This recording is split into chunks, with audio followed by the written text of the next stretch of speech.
right? You want to talk to that person. మరి మీరు ఒకే ఒక్క పని మరి చేయాలా అని అనుకుంటే మీరు ప్రేమిస్తున్నటువంటి వ్యక్తితో మరి మీరు వారితో మాట్లాడడం. If you don't get to talk to that person, you will be restless. మరి మీరు ఆ వ్యక్తితో మరి మీరు మాట్లాడకుండా ఉన్నట్లయితే మరి మీరు ఏదో పోగొట్టుకున్నటువంటి వారి వలె ఉంటారు. You won't be at peace at all. మరి మీరు ఏ రీతిగా కూడా మరి మీరు నెమ్మదిగా సమాధానంగా ఉండలేరు. If you love Jesus Christ, మరి మీరు ప్రభువైనటువంటి యేసుక్రీస్తును ప్రేమిస్తున్నట్లయితే you will talk to him. మరి మీరు ఆయనతో మీరు మాట్లాడతారు. You will take the time to talk to him every day. మరి ప్రతి దినము ఆయనతో మాట్లాడడానికి మరి మీరు సమయాన్ని తీస్తారు. And if you don't talk to him one day, ఒక్క దినమైనా మరి మీరు ఆయనతో మాట్లాడకుండా ఉన్నట్లయితే you will become restless, you will lose your peace, you won't be happy that day or joyful. మరి మీరు ఆ ఒక్క దినం ఆయనతో మాట్లాడనందుకు మరి మీరు ఎటువంటి నెమ్మది సమాధానం లేకుండా మరి అసమాధానంగా ఉంటారు. But if you get used to not talking to him at all, ఒకవేళ మీరు ఆయనతో మాట్లాడకుండా ఉండడానికి మీరు అలవాటు పడినట్లయితే, that means you're backslidden. దాని అర్థం ఏంటంటే మరి మీరు వెనుదిరిగినటువంటి స్థితిలో ఉన్నారని, and you don't love him really. మరి ఆయనను మీరు ఎంత మాత్రము మరి ప్రేమించడం లేదని. You may say, I love you, Lord. మరి మీరు మీ నోటితో మరి మీరు చెప్పవచ్చు, దేవా మరి నేను నిన్ను ప్రేమిస్తున్నానని. Or you may think to yourself, yes, I love Jesus Christ. మరి మీరు అనుకోవచ్చు మరి నేను దేవుని ప్రేమిస్తున్నానని. But you don't. మరి మీరు దేవుని ప్రేమించడం లేదు. It's not very difficult to understand, right? We are just looking at it from a human point of view.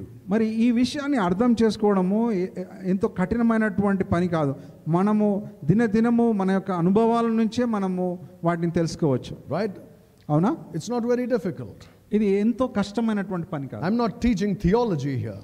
మరి ఇక్కడ నేను ఏదో వేదాంతమైనటువంటి అంశమును గురించి నేను ప్రస్తావించడం లేదు. I am saying if you love Jesus Christ, మరి నేను చెప్తున్నటువంటి మాట ఏంటంటే మీరు ప్రభువైనటువంటి యేసుక్రీస్తును మరి ప్రేమిస్తున్నట్లయితే you will read his word every day. మరి ఆయన యొక్క వాక్యమును మీరు అనుదినము మరి చదువుతారు. And you will pray every day. మరి మీరు ప్రార్థిస్తారు. It's very simple. ఇది ఇంత స్పష్టంగా ఉన్నటువంటి విషయం. I see this among many Christians in India.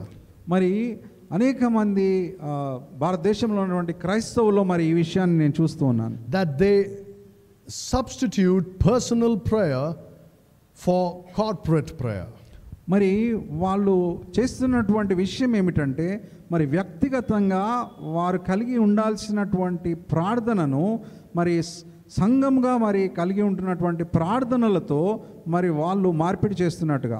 Or they think or you can think about family prayer as well.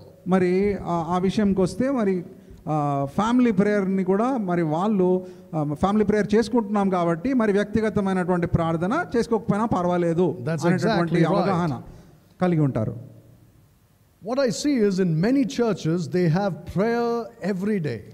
మరి అనేక మంది సంఘాల్లో మరి చూస్తున్నటువంటి విషయం ఏమిటంటే ప్రతి దినము వారు ప్రార్థన కలిగి ఉంటారు. They say we'll have prayer at 6 o'clock in the morning. మరి వాళ్ళు చెప్పే విషయం ఏమిటంటే ప్రతి ఉదయకాలంన 6 గంటలకు మనం ప్రార్థన కలిగి ఉంటాం. And many people go attend those prayer meetings. మరి అనేక మంది ఆ యొక్క ఉదయకాల ప్రార్థన సమయాన్ని మరి వాళ్ళు అటెండ్ చేస్తారు.